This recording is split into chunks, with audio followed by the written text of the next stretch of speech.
요 두 가지 그림 그릴 수 있겠죠? 못 그려요? 이렇게 그린 걸 보라고요? 탄력적이다. 이렇게 그린 거 보라고요? 비탄력적. 그럼 항상 요 아래의 면적이 임대인 입장에서 뭐라고요? 총수입액. 이 임대를 올렸더니 팍 줄어들었죠? 얘 같은 경우는 총수입액 이만큼이었는데 팍 늘어났죠? 요걸 할 수 있고, 그 다음에 만약에 이 공급이 증가하면, 여기서 증가하면 가격은 조금 떨어졌죠? 얘는요, 공급이 증가하면 팍 떨어집니다. 알겠죠? 이런 식으로 모든 게 요걸로 해결됩니다. 이렇게 해결되니까 요걸 가지고 다 이상하게 암기 같은 거 하려고 하니까 너무 복잡해지는 겁니다. 내용도 많아지고 뭐가 뭔지 모르고 의미도 없이 막 암기하지 마시고 그냥 그림으로 해결하시면 됩니다. 금방 합니다. 금방 해요. 그래서 다 여기로 귀착됩니다. 다 모든 게. 자, 이번에는 만약에 아까도 얘기했지만 수요 곡선 아래의 면적이 같은 점들을 쭉 여기란 거 있죠? 요 면적하고 요 면적하고 요 면적이 같아요, 틀려요? 같다는 얘기죠? 이거를요 단위 탄력적이라 한다고 했죠. 알겠죠? 이때는 임대료가 올라가든 내려가든 똑같죠? 항상 임대 수입이 같을 수밖에 없는 겁니다. 이렇게 정리하시고, 자, 이번에는 공급의 가격 탄력성 알아보겠습니다. 공급의 무슨 탄력성이라고요? 가격 탄력성이다. 자, 영어로는 elasticity. 알겠죠? elasticity. 자, 서플라이 해줘 볼게요. 왜? 발음이 별로 안 좋은가요? 네. 네? 근데 뭐가 문제가 있나요? 네. 근데 왜 비웃어요, 근데? 자, 이것도 마찬가지로 이렇게 계산해 볼게요. 가격의 변화 1분의 얘는 뭐라 할까요? 공급량의 변화율. 이렇게 준 겁니다. 알겠죠? 가격이 한 10% 변할 때 얘가 크게 변할 수도 있고 작게 변할 수 있죠? 이거 하자 그런 얘기인데, 예를 볼게요. 계산해 볼게요. 가격이 10% 상승하니까 공급량은 한 40% 늘리려고 한다. 자, 그러면 40을 10으로 하니까 4죠? 4인데 여기다 마이너스 붙이면 돼요, 안 돼요? 안 됩니다. 얘는 항상 얘가 증가할 때도 같이 증가하죠? 얘가 하락할 때 같이 하락하는 거 아닙니까? 그러니까 마이너스 같은 거 붙이면 돼요, 안 돼요? 안 됩니다. 알겠죠? 그냥 놔두면 됩니다. 어쨌거나 쟤가 됐든 얘가 됐든 일단은 부호는 무시하세요. 무시하시고, 나 해석할 때 가격과 수요량은 반대로 움직입니다. 근데 얘는 가격과 공급량 같이 움직여요. 요거만 하시면 돼요. 알겠죠? 그러면 연습해 보겠습니다. 한 3가지 정도 알아볼게요. 공급의 가격 탄력성. 자, 가격이 한 10% 상승하니까, 자, 공급량은 한 80%를 늘리려고 한다. 그러면 80을 10으로 나누니까 8이죠? 8은 1보다 커요, 작아요? 이런 걸 탄력적으로 반응했다 해줍니다. 자, 가격이 한 10% 상승하니까 소비량은, 공급량은 2%만 늘리려고 한다. 그러면 0.2죠? 0.1보다 커요, 작아요? 작다. 이런 걸요 비탄력적으로 반응했다. 자, 가격이 어디 갔어요? 10% 상승하니까 공급량도 딱 10% 늘리려고 한다는 얘기죠. 10대 때렸더니 같이 10대 때리려고 하죠. 2에는 2, 눈에는 눈, 이렇게 반응하겠다. 이런 걸요 1이라고 하죠. 이걸 뭐라고요?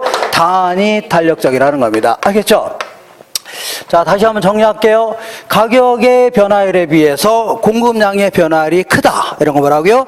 탄력적이다. 작은 거 뭐라고요?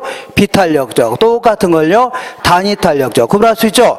그럼 요거를 그래프 형태로 알아보겠습니다. 무슨 형태라고요? 그래프 형태로 한 놈, 얘는요 두 놈. 자, 가격, 요거는요 공급량. 가격, 공급량. 이렇게 되는데, 요 지역은 건축 인허가 받기가 아주 용이하답니다. 이 지역은요 건축 인허가 받기가 아주 용이하지 않다는 얘기죠. 그러면 이때는, 자, 지금까지는 공급 곡선 자체를 그냥 45 대충 그렸죠. 근데 얘 같은 경우는 상당히 완만한 형태로 그려집니다. 거기에 비해서 얘 같은 경우는 급한 형태로 그린다는 얘기죠. 왜 그런가 보겠습니다. 어디 갔어요? 자, 얘 같은 경우는 가격이 이만했을 때, 아파트 가격이 이만했을 때 이만큼을 지으려고 했는데, 건설업자가 아파트 가격이 오르면, 어느 지역의 아파트 가격이 좋아지면 아파트 짓고 싶어, 안 짓고 싶어요? 짓고 싶은데 공급량이 무지 막지하게 늘어났네요. 무지 많이 늘어났죠? 왜냐하면 시청에서 인가를 잘 내줘야 안 내줘요? 잘 내니까 판 늘어날 수밖에 없네요. 근데 이 지역을 보겠습니다. 가격이 이만했을 때 이만큼 아파트 지으려고 했는데 가격이 이렇게 올라갔음에도 불구하고 공급량은 크게 늘어났어요, 안 늘어났어요? 조금밖에 안 늘어났죠? 왜냐하면 시청에서 인가를 잘 내줘요, 안 내줘요? 안 내주니까 많이 못 늘어나는 거죠. 그래서 지금부터 이런 경우는 가격 변화에 민감하게 반응했죠? 아닌가요? 이런 걸 탄력적인 공급 곡선이다 해줍니다. 이런 거 뭐라고요? 비탄력적인 공급 곡선이다. 숫자를 동원한다면 한 10% 증가하니까 80% 늘려고 하죠. 그러니까 1보다 큰 형태로 나타납니다. 얘는 10% 올라가니까 한 2%만 늘려고 하죠. 0.2니까 1보다 작은 형태. 자, 탄력적일 경우에는 탄력도가 크다. 비탄력적일 경우는요, 탄력도가 작다. 구분할 수 있죠? 이런 거를요, 기울기가 완만하다. 이런 걸요, 급하다 해줍니다. 자, 그러면 다소 극단적인 경우까지 알아보겠습니다. 이런 걸 탄력적이라고 하죠? 그러면 아예 수평의 형태로 그려보겠습니다.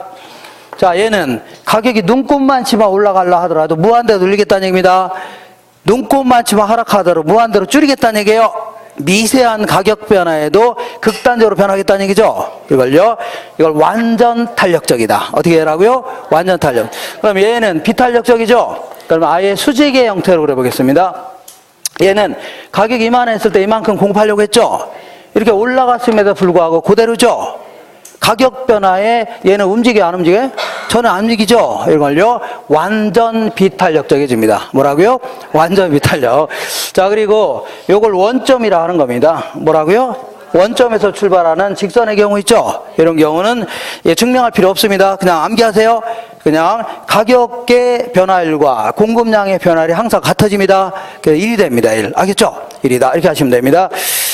자, 그러면 어떤 경우에는 탄력적인 형태, 어떤 경우는 비탄력적인 형태로 그리나 보겠습니다. 6페이지 왼쪽 맨 아래 보시면 탄력도의 결정 요인 찾았죠? 1번에 볼게요. 용도 전환이 용이할수록 탄력적이다. 얘는요, 어디 갔어요?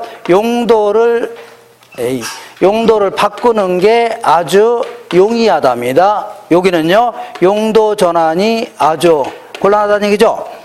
어떤 지역을 농지를 택지로 바꾸어서 공급하려고 하는데 농지를 택지로 바꾸는 게 아주 쉽다는 얘기죠. 그러면 택지 가격이 올라가면 크게 늘어날 수 있다는 얘기죠. 알겠죠? 용도 바꾸는 게 쉬우니까. 근데 어떤 지역은 농지를 택지로 바꾸는 게 힘들다는 얘기죠. 그러니까 택지 가격이 좋아졌다 하더라도 크게 못 늘어나는 거죠. 그냥 바꾸기 힘드니까 그런 거 아닙니까? 이해가 되겠어요? 다시 해요? 알아서 해결하세요. 자, 그 다음에 생산에 소요되는 기간이 짧을수록 탄력적이다. 그러니까 얘는 뭐냐면 얘는 어선입니다. 어선. 얘는요, 유조선이다. 어선은 한 달에 한 대 만들 수 있다 쳐보자. 근데 유조선은 덩치가 커요, 작아요? 그러니까 1년에 한 대 만들 수 있다 쳐볼게요. 그러면 둘 다 측정기간을 1년으로 잡아요. 몇 년이라고요? 1년 동안에 얘는 어선 가격이 오르면 한 12대 늘릴 수 있죠? 얘는 유조선 가격이 오르면 한 대밖에 못 늘리죠? 그러니까 생산에 소요되는 기간이 짧을수록 탄력적이다. 그 다음에 건축 인허가가 쉬울수록 탄력적이다. 자, 인허가가 쉬우면 탄력적, 인허가가 힘들면요, 비탄력적. 그 다음에 그 밑에 볼게요. 자, 그거 안 했네요. 디귿번에. 얘는 단기, 얘는요 장기라고 해보자. 자, 얘는 한 3개월로 잡고 하는 3년으로 잡아요. 그러면 3개월 동안에 아파트 가격이 올라왔으면 건설업자는 아파트 짓고 싶죠? 근데 3개월 동안에 아파트 짓기가 쉬워요, 어려요? 많이 못 늘리겠죠? 근데 한 3년으로 잡는다면 크게 들어갈 수 있다는 얘기입니다. 그 다음에, 자, 마지막으로 비읍번 보시면 생산량을 늘릴 때 생산 기술이 향상되거나 생산 요소 가격이 하락할수록 탄력적이다. 자, 가격이 오르면 생산량을 늘리고 싶죠? 근데 생산량을 늘리면 늘릴수록 기술이 막 부쩍부쩍 향상된답니다. 그 다음에 건축비도 막 떨어진다는 얘기죠. 그럼 그만큼 많이 늘릴 수가 있겠네요. 그렇지 않으면 많이 못 늘리겠죠. 그 얘기하는 겁니다. 이렇게 한 페이지 넘겨보겠습니다. 넘겨보시면 마지막으로 이제 마지막 테마가 세 번째입니다. 얘는 이제 뭐냐면 엑스트라급. 무슨 급이라고요? 엑스트라급. 자, 얘는 수요의 얘는요 소득 탄력성이다.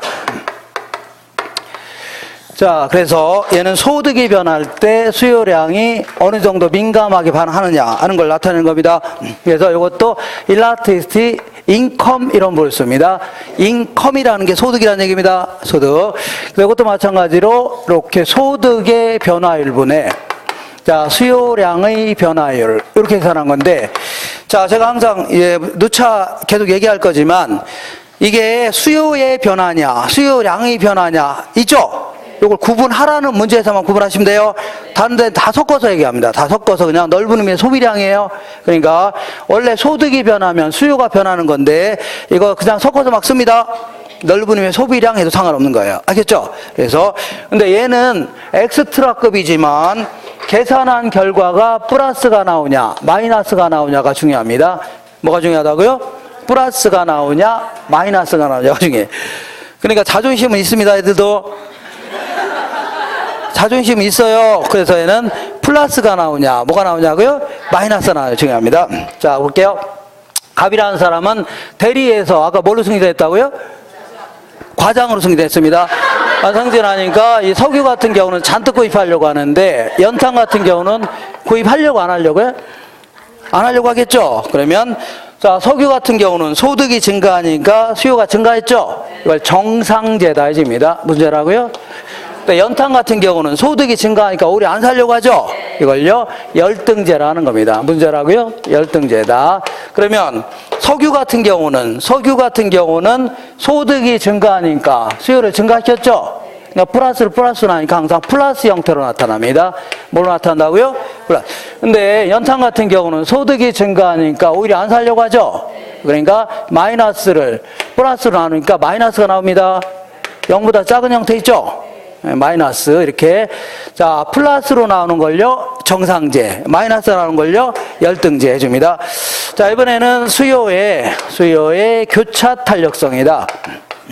교차 탄력성이라 하는데, 이것도 왜 이 교차 탄력성이라는 희한한 용어를 썼냐면, 어쨌거나 일라스터시 XY로 한번 쓸게요. 자, 대림 아파트를 딱 구입하려고 하는데 저 교차되는 쪽에 삼성 아파트도 하나 있다는 얘기죠? 그죠? 요거 사려고 하는데 요 놈 가격이 올랐다 그러면 얘 안 사고 더 살 수 있죠? 그래서 주변에 있는 다른 재화의 가격을, 주변에 있는 다른 재화를 Y재라 볼게요. 주변에 있는 다른 재화를 뭐라고요? Y재. 요번에 구입하려고 하는 재화를요 X재 해줘볼게요. 알겠죠? 그래서 주변에 있는 다른 재화의 가격이 변할 때 해당 재화인 X재의 수요량의 변화율, 이렇게 좀 되겠죠? 이걸요 수요 교차 탄력성이라는 겁니다. 자, 그럼 이것도 마찬가지로 볼게요. 자, 오비를 먹을까, 하이트를 마실까 고민하고 있는데 하이트 가격이 올랐다. 하이트 안 사고 오비를 더 살 수 있죠? 이 두 가지 재화를요 대체재다 해줍니다. 문제라고요? 대체재. 자, 오비 입장에서는 하이트가 대체재, 하이트를 구입할 때는 오비가 대체재입니다. 알겠죠? 그 다음에 이번에는 자, 요거를 X재를 Y재라 해볼게요. 그 다음 이번에는 X재를 커피, 주변에는 다른 재화를요 프림이라고 해보자. 그럼 프림 가격이 올랐다. 그럼 프림 살려고 안 살려고요? 안 사고, 커피도 덩달아 안 살려고 하죠? 함께 소비해야 만족감이 커진다. 이런 걸요 보완제라는 겁니다. 문제라고요? 보완제.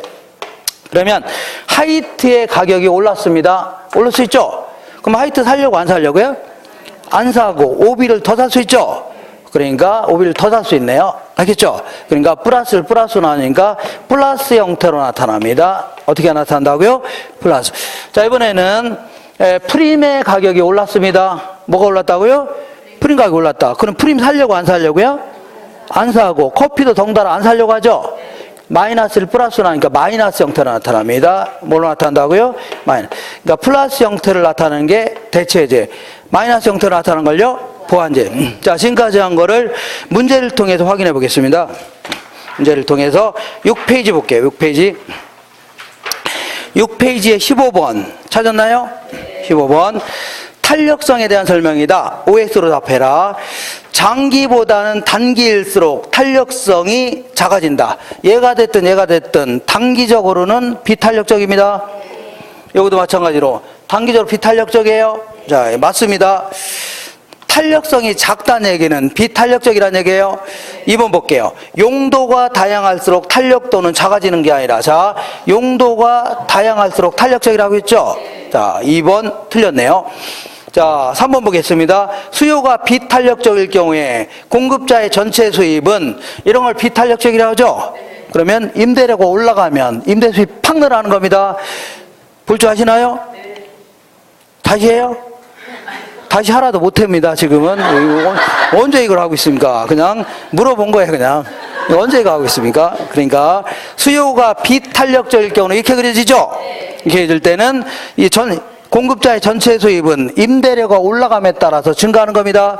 난 요 도저히 그림 못 그리겠다. 그러면 비다. 뭐라 한다고요? 자, 비탄력적일 때 비례합니다. 자, 비탄력적일 때 임대료 올라가면 임대수익 증가해요. 임대료 하락하면 임대수익 감소합니다. 이렇게 비다. 이렇게. 그래서 이거 맞는 겁니다. 3번. 대체재가 많을수록 탄력도는 커진다. 맞죠? 콜라 생각하시면 됩니다. 자, 수요가 탄력적일 경우에, 자, 이런 걸 탄력적이라 한다고 했죠? 탄력적일 경우는 임대료 올리니까 임대수 팍 줄어들죠? 오히려 하락했을 때 임대 수입이 늘어나는 겁니다. 요거 기억하시면서, 자, 수요가 탄력적일 경우에 가격이 인하는 임대인의 수입을 증가시킨다. 맞는 겁니다. 맞아요. 자, 공급의 가격 탄력성 0.4이다. 자, 항상, 자, 부호를 무시하고 계산하라고 했죠? 계산할 때는 부호는 무시하고 계산하시면 됩니다. 그리고 해석을 할 때는 얘와 얘는 비례합니다. 쟤와 쟤는 어떻게 한다고요? 반비례합니다. 알겠죠? 그래서 공급의 가격 탄력성은, 자, 가격의 변화율분의 공급량의 변화율이죠? 이렇게. 이때 읽어볼게요. 공급의 가격 탄력성이 0.4랍니다. 이게 얼마라고요? 0.4래요. 일단 부호 무시하세요. 자, 가격이 10% 상승하면, 자, 일단 요걸 해결하면 되죠? 그러니까 여기서 요거 나눈 게 0.4 아닙니까? 이때는 나누기가 넘어가면 뭘 바뀐다고요? 곱하기 됩니다. 그러니까 얘랑 얘랑 곱하면 돼요. 뭔 얘기 하겠네? 자, 이게 0.4라는 얘기죠? 그럼 여기서 요거 나눈 게 0.4라는 얘기는 이게 6%라는 얘기입니다. 아, 4%라는 얘기, 4%.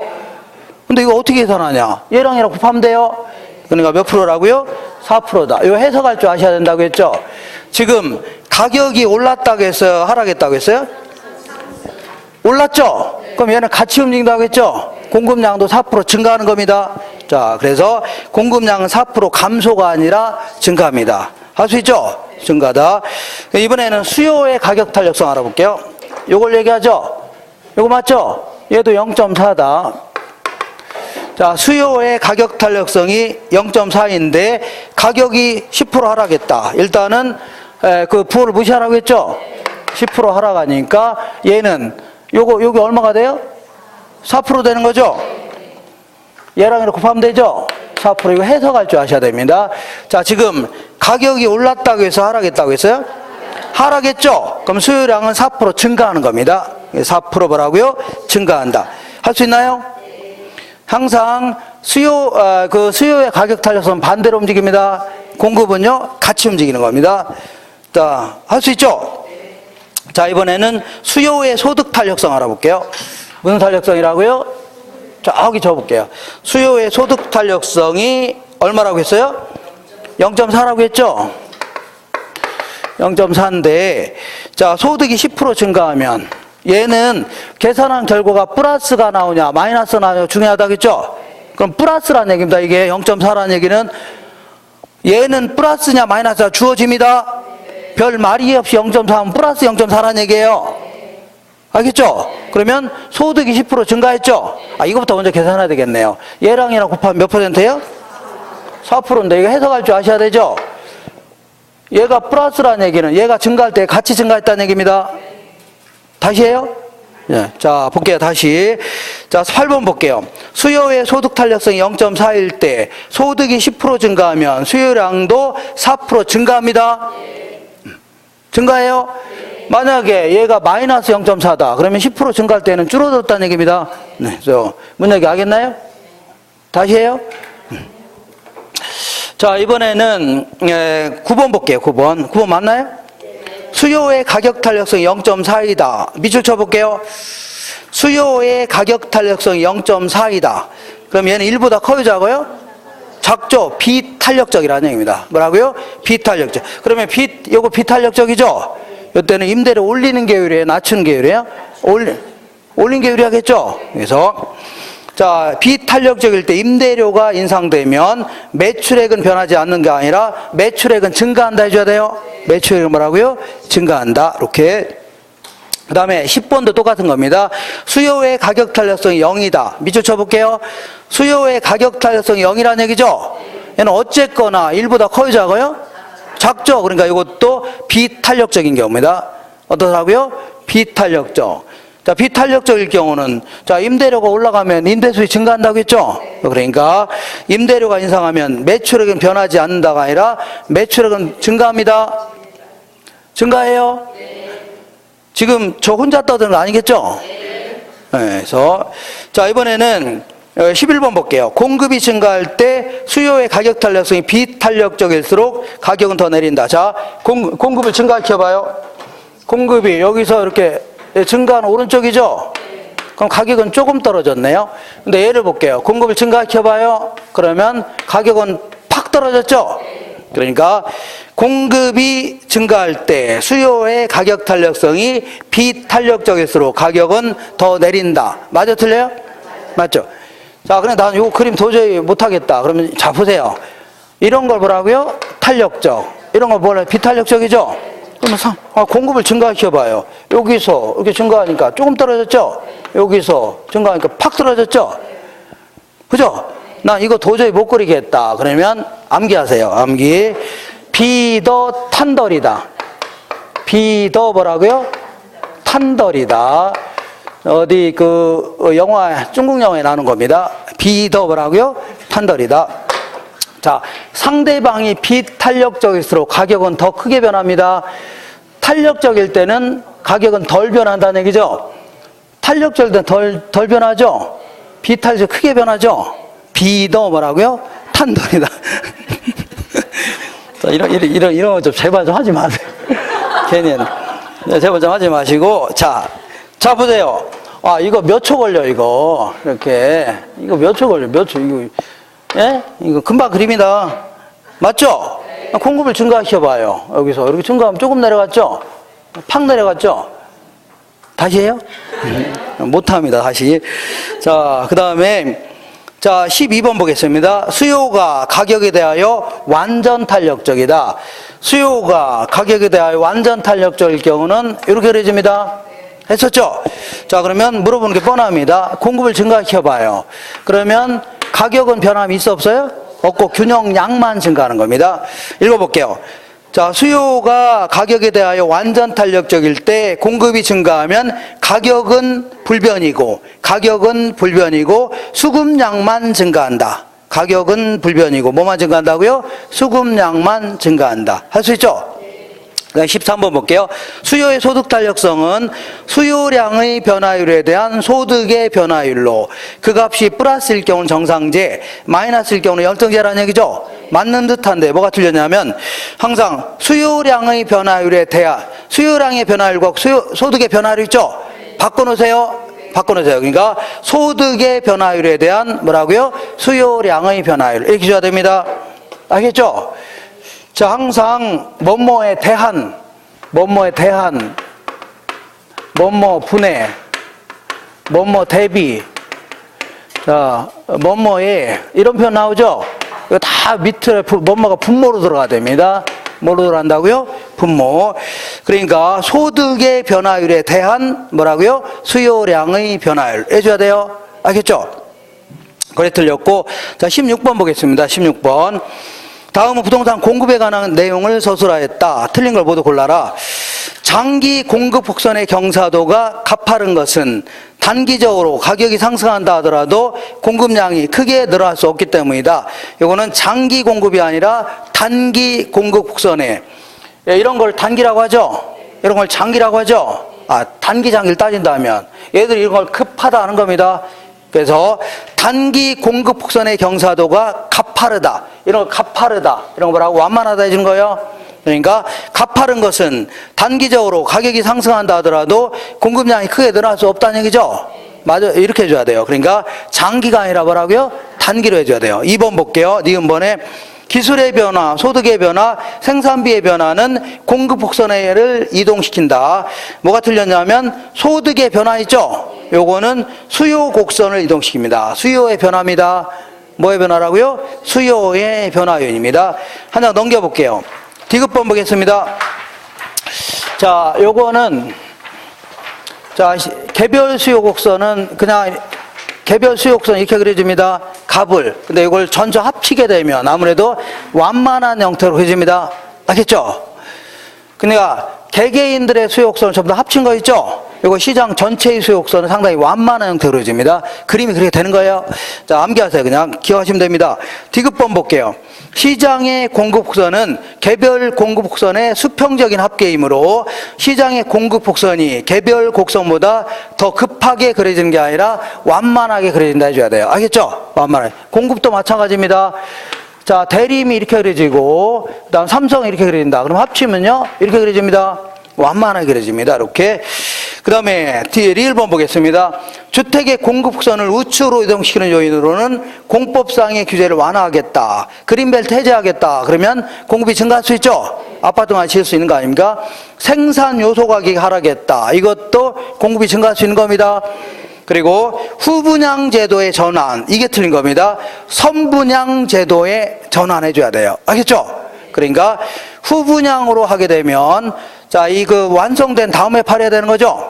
그러니까 자본력이 없는 건설업자는 아파트 못 짓습니다. 알겠죠? 근데 선분양하면 계약금, 중도금 계속 들어와야 안 들어와요? 그러니까 아파트 건설사가 더 많아집니다. 아파트 지을 사람이 많아지는 겁니다. 그러니까 선분양 제도의 전환, 이렇게 해줘야 됩니다. 그 다음에 미음번 보시면 자, 토지의 대체 용도로 전용될 수 있는 가능성 정도가 클수록, 그러니까 용도가 다양하다는 얘기죠. 용도가 다양할수록 어떻다고요? 여기 있죠? 이거를 탄력적이 되는 거고, 용도가 제한됐으면요 비탄력적이 되는 겁니다. 알겠죠? 아까 용도 전환이 용이할 때는 탄력적, 용도 전환 용이하지 않으면요 비탄력적. 그리고 이런 걸요 기울기가 완만하다, 이런 걸요 급하다 이제입니다. 그리고 이게 일일이 하기 좀 그러네요. 이런 건 기울기가 크다, 이런 거 뭐라고요? 기울기가 작다 이제입니다. 탄력도하고 기울기는 반대입니다. 탄력적에서 기울기는 작아요. 비탄력적에서 기울기는 큽니다. 자, 그래서 자, 미음번도 틀렸는데 대체 용도로 전용될 수 있는 가능성 정도가 클수록 공급 곡선의 기울기는 완만해지고 그렇지 않을수록 기울기는요 급해진다 해줘야 돼요. 어떻게 한다고요? 급해진다. 자, 17번 보겠습니다. 17번. 자, 이렇게 나는 이런 거 자, 다시 한번 볼게요. 자, 요 네 가지 그림으로 모든 게 해결될 수 있다는 거를 오늘 느낄 겁니다. 자, 이런 식으로 그린 걸 뭐라 한다고요? 탄력적. 이렇게 그린 걸 뭐라고요? 비탄력적. 여기 볼게요. 이렇게 그린 걸 뭐라고요? 탄력적. 이렇게 하는 걸요? 비탄력적 해주는 겁니다. 그리고 항상 수요곡선 아래의 면적이 공급자 측면에서는 총 수입액이라고 했죠? 근데 임대를 올리니까 팍 줄어들었죠? 얘는 이만큼이 총 수입액인데 임대를 올렸더니 팍 늘어났죠? 갈 데가 없어 그런 겁니다. 자, 그러면 17번 볼게요. 자, 부동산의 탄력성에 대한 설명이다. 가장 옳은 것은 공급이 증가할 때 수요의 가격 탄력성이 탄력적일수록, 자, 이걸 탄력적이라 한다고 했죠? 그러면 공급을 증가시켜 봐요. 공급을 증가하게 되면 얘는 가격이 조금 떨어졌죠?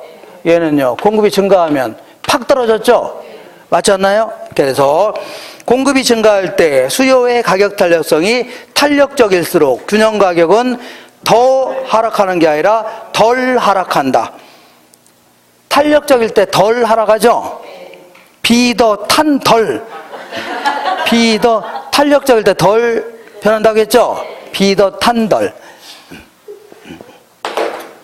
얘는 이렇게 이제 지저분하게 그리니까 그런 거지. 자, 보세요. 아, 이렇게 그린 걸 보라고요? 탄력적. 이렇게 그린 걸 보라고요? 비탄. 이런 거 실전에 쓸 필요 있어 없어요? 아니, 공급을 증가시켜봐요. 이렇게. 여기서 증가하면 얘는 조금 떨어졌죠? 얘는요 이렇게 증가하면 팍 떨어졌죠? 다 보는 순간 알 수 있는 거 아닙니까?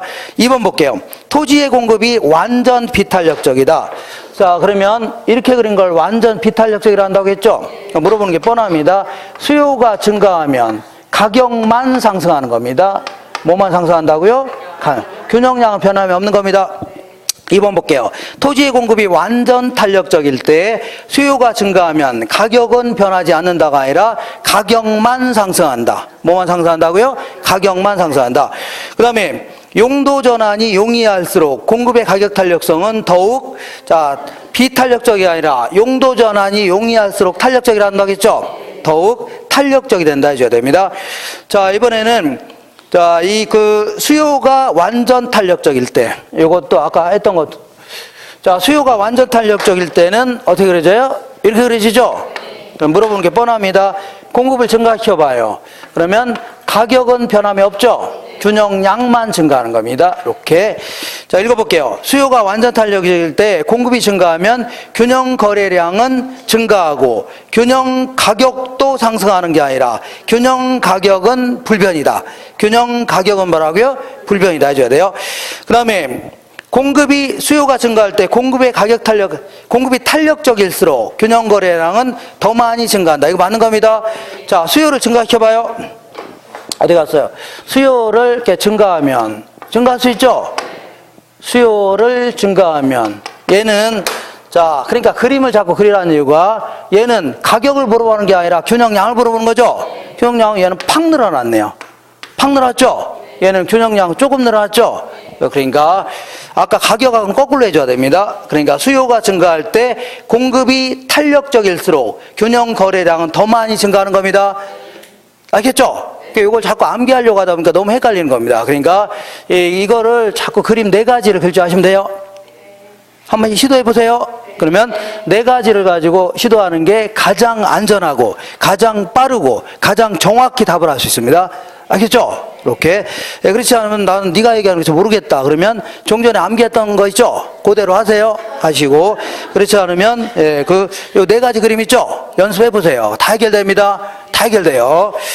자, 이렇게 해서 수요 공급 이론은 요 정도 하고 곧바로 투자론 쪽으로 넘어갈 겁니다. 제가 아까 얘기한 대로 정책론 있죠? 정책론 12페이지에 정책론을 거기 있죠? 정책론 있어 없어요? 그 옆에다 제가 이론을 아주 잘 정리해놨습니다. 한번 읽어보시고 문제 풀고, 읽어보시고 문제 풀고, 그리고 제가 그 부분은 해설을 나눠드릴 겁니다. 전부 다 그거 다 나눠드릴 거니까 집에서 풀어보세요. 풀어보시고 곧바로 투자론 쪽으로 넘어갈 겁니다. 16페이지 볼게요. 16페이지 보시면 투자론 있어 없어요? 자, 요거는 잠깐요. 지우는 시간을 갖겠습니다. 지우는 시간. 그래서 잠깐 주무셔도 됩니다. 이렇게. 요거 지우는데 시간이 너무 걸리네요. 이렇게. 자, 이렇게 하다가 이제 일어나실 때 됐습니다. 여기 이제 일어나셔야 돼요. 42일 남았네, 40일. 우리 일반적으로 은행 이자는 좀 싸요, 비싸요? 은행 이자는 좀 싸죠? 그래서 일부를 은행에서 돈 빌려서 투자하는 경우 있죠? 그럴 때는 번 돈 중에 은행한테 줄 돈이 줄어드니까 오히려 내가 가져갈 돈이 많아질 수가 있다는 얘기입니다. 뭐라고요? 지렛대 효과라는 겁니다. 무슨 효과라고요? 지렛대 효과를 하는데, 자, 이렇게 보겠습니다. 이렇게 삐딱삐딱하네요. 이렇게 삐딱삐딱해. 자, 이거 마음에 안 드네요? 네, 마음에 안 드네. 이거 잘 그려야 됩니다. 이렇게. 자, 요게 내 돈입니다. 무슨 돈이라고요? 내 돈 1억인데, 1억을 투자했을 때, 여기 왔어요? 요게 이제 잘하면 잘 보이는데, 눈이 좀 침침해져서 잘 안 보입니다, 제가. 이렇게 보겠습니다. 번 돈이 1년 동안에 번 돈 혹은 벌 수 있는 돈이죠. 번 돈이 2천만 원 정도 되는 투자안이 있다 치자. 얼마라고요? 2천만 원. 자, 1억 투자해서 얼마 벌 수 있다고요? 2천만 원 벌 수 있는 투자안이 있는데, 요거를 전액 내 돈만 투자하는 게 아니라 일부를 은행에서 빌려 투자할 수 있죠. 하나, 둘, 셋, 넷, 다섯, 여섯, 일곱, 여덟. 자, 정확성을 기하기 위해서 하나, 둘, 셋, 넷, 다섯, 여섯, 일곱, 여덟. 맞죠? 맞아, 틀려요? 이렇게. 자, 일부는 은행에서 빌려 투자했습니다. 자, 그리고 일부는 내 돈 투자했다는 얘기죠? 자, 그러면 어디 갔어요? 자, 그러면 반은 은행에서 빌려 투자했습니다. 그래서 은행에서 얼마 빌린 거야? 5천만 원. 그러면 내 돈 얼마 투자한 거야? 5천만 원 투자한 거 아닙니까? 자, 그러면 1년 동안 버는 돈은 2천만 원 똑같다고 간주해보자. 하나, 둘, 셋, 넷. 맞죠? 이렇게 똑같다. 이렇게. 이렇게 이만큼 벌었죠? 근데 이거를 이제 은행하고 내가 나눠 가져야 되죠? 나눠 가져야 되는데 어디 갔어요? 은행 이자는 좀 싸요, 비싸요? 싸죠. 4%라고 한자해보자. 몇 프로라고요? 4%. 그러면 5천만 원 곱하기 4% 하면 200만 원입니다. 얼마라고요? 200만 원. 그래 은행에다 얼마 주면 돼요? 200만 원 주면 되네요. 그러면 나머지 다 누구 거예요? 내 거 아닙니까? 1,800만 원 내가 가져가는 거죠? 맞지 않나요? 자, 그러니까 어디 갔어요? 자, 은행이 5천만 원은 은행에서 5천만 원 빌려 투자하는데 은행한테 줄 돈은 200밖에 안 되죠? 그러면 내가 5천만 원 투자해서 조금 투자해서 거의 2천 가까이 벌었죠? 그죠? 이런 식으로 은행 이자는 좀 싸죠? 그러니까 은행 돈을 빌려서 투자할 경우는 내 돈 적게 투자해서 많은 돈을 가져갈 수 있다는 얘기입니다. 이걸 뭐라고요? 지렛대 효과라는 겁니다. 알겠죠? 그래서 자, 어쨌거나 총 투자 수익률이라는 게 뭐냐면 얘랑 합친 거 있죠? 이걸 총 투자액 해줍니다. 얼마라고요? 1억. 그 다음에 얘랑 합친 게 얼마? 2천만 원이죠? 그러니까 총 투자액 대비 내가 가져갈 돈과 은행이 가져갈 돈이 합친 게 차지한 비율이죠? 이걸 총 투자 수익이라는데 당연히 1억 투자해서 2천만 원 벌 수 있죠? 20%라는 얘기입니다. 그러니까 이걸 총 자본 수익률 해줍니다. 무슨 수익이라고요? 총 자본 수익률 몇 %라고요? 20%. 알겠죠? 이것도 마찬가지로 자, 내 돈과 은행 돈 합친 게 1억이죠? 그리고 내가 가져갈 돈, 은행이 갖다 합친 거 있죠? 2천만 원이네요. 왜냐면 은행이 가져갈 거 없죠? 이것도 똑같이 총 자본 수익률은 얼마라고요? 20% 맞죠? 그러니까 총 자본 수익률은 항상 똑같은 겁니다. 아, 어떻게 투자? 똑같은 거죠? 근데 지분 수익률을 자기 자본 수익률 해줄게요. 지분 수익률 뭐라고요? 자기 자본 수익률이다. 자, 지분 수익률은 내 돈 투자액 대비 내가 가져갈 돈이죠? 내 돈 많이 투자하는 게 좋아요? 조금 투자하는 게 좋아요? 조금 투자해서 많이 가져가는 게 좋겠죠? 그러니까 이걸 지분 수익이라는 겁니다. 무슨 수익이라고요? 지분 수익 계산해 볼게요. 자, 내 돈 얼마 투자했어요? 5천만 원 투자했잖아요. 그죠? 그리고 2천만 원 벌긴 했는데 전부 내 거예요? 내 게 아니에요? 아, 은행 이자 줘야 될 거 아닙니까? 은행에서 얼마 빌렸어요? 5천만 원 빌렸죠? 거기에 4% 주면 되는 거죠? 그럼 요거 계산하면 되겠네요. 요거 계산하면 무려 36%입니다. 몇 프로라고요? 근데 요거 볼게요. 요거 내 돈 얼마 투자했어요? 그리고 2천만 원 전부 내 거죠? 계산하면 얼마라고요? 20%밖에 안 되죠? 이런 식으로 자, 그 은행에서 일부 빌려 투자하게 되면 내 돈 투자액 대비 수익률이 점점 커질 수 있다는 얘기죠? 이거 뭐라고요? 지렛대 효과라는 겁니다. 다시 해요? 이해가 되겠나요? 이렇게 나는 이런 거 다 모르겠다. 그러면 자, 이 그림만 이해하시면 됩니다. 그럼 보니까 은행이 가질 거 얼마 돼요? 안 돼요? 안 되니까 내가 적게 투자해서 많은 돈 가져갈 수 있던 거 아닙니까? 이걸 뭐라고요? 지렛대 효과라는 겁니다. 알겠죠? 근데 요거는 은행 이자가 싸니까 이렇지. 만약에 거의 40%가 넘는 사채를 썼다 쳐볼게요. 얘보다 훨씬 높은 사채를 썼다는 얘기죠? 그럼 오히려 은행이 가져갈 돈이 사채업자 가져갈 더 많아질 수가 있는 겁니다. 그죠? 이걸 부의 지렛대 효과라는 겁니다. 뭐라고요? 그래. 자, 요런 경우는 정의 지렛대 효과다. 알겠죠? 은행 이자가 얘보다 훨씬 싸니까 이걸 뭐라고요? 정의 지렛대. 근데 얘보다 은행 이자가 훨씬 더 크다는 얘기죠? 그때는 오히려 누구 좋은 일 시키는 거예요? 사채업자 좋은 일 시키는 겁니다. 이거 뭐라고요? 부의 지렛대 효과라는 겁니다. 읽어볼게요. 43번. 16페이지에 43번. 다음은 부동산 투자에 있어서 지렛대 효과와 금융적 위험에 관한 설명이다. 잘못된 것은 자, 지렛대 효과는 지분 수익률보다 총 자본 수익률을 더 크게 만드는 데 목적이 있다. 거꾸로 해줘야 됩니다. 지분 수익률과 총 자본 수익률을 바꿔놓으세요. 그러니까 총 자본 수익률은 항상 똑같은 거예요. 그러니까 총 자본 수익률보다는 뭐라고요?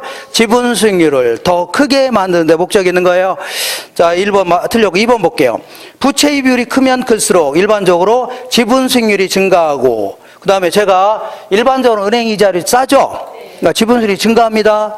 근데 제가 이 얘기 하면서 위험이라는 얘기는 해본 적이 있어 없어요? 위험에 대해서 한마디도 한 적이 없죠? 그러니까 은행에서 돈을 많이 빌리게 되면 나중에 경기 변동이라든가 변동금리로 빌렸다가 못 갚을 가능성도 그만큼 커져요, 작아져요? 커지는 거죠? 그러니까 이건 전부 다 수익률만 가지고 따진 겁니다. 뭐만 가지고 따진 거고요? 수익률. 은행에서 돈을 많이 빌리게 되면 그만큼 위험도 커져요, 작아져요? 커진다는 얘기입니다. 그래서 2번 맞는 겁니다. 부담해야 될 위험도 커진다. 자, 3번 볼게요. 전체 투자 자산 중에, 자, 전체 투자 자산 중에 은행에서 빌린 거 있죠? 요거 뺀 나머지를 우리 투자론에서는 지분 이렇게 표현합니다. 뭘 한다고요? 지분. 그래서 전체 투자 자산 중에 부채분을 제외한 나머지 자기 자본의 몫을요, 지분이다. 해줍니다. 자, 4번 볼게요. 부채가 많으면 원금과 이자에 대한 채무 불이행의 가능성이 높아지며 파산할 위험도 그만큼 커지게 되는데 이거를 조금 이따 할 겁니다. 이걸 금융적 위험이다 해줍니다. 무슨 위험이라고요? 금융적 위험. 그 다음에 자, 만약에 총 자본 수익률보다 대출금의 이자율이 더 낮다면, 자, 총 자본 수익률은 항상 똑같다고 했죠? 이거보다 훨씬 이자율이 낮다. 그러면 정해지렛대 효과가 나타납니다. 자, 그래서 이때는 정해지렛대 효과가 나타난다. 맞습니다. 이렇게 맞아요. 자, 그 다음에 본격적으로 수익률은 뭐고 위험이 뭐냐 이걸 알아볼 건데, 자, 일단은 요거는 좀 내용이 좀 많기 때문에 자, 10분 쉬었다 들어올 겁니다. 그리고 1시 반에 식사하는 걸로 할게요. 1시 반에 이렇게 잠깐 쉬겠습니다.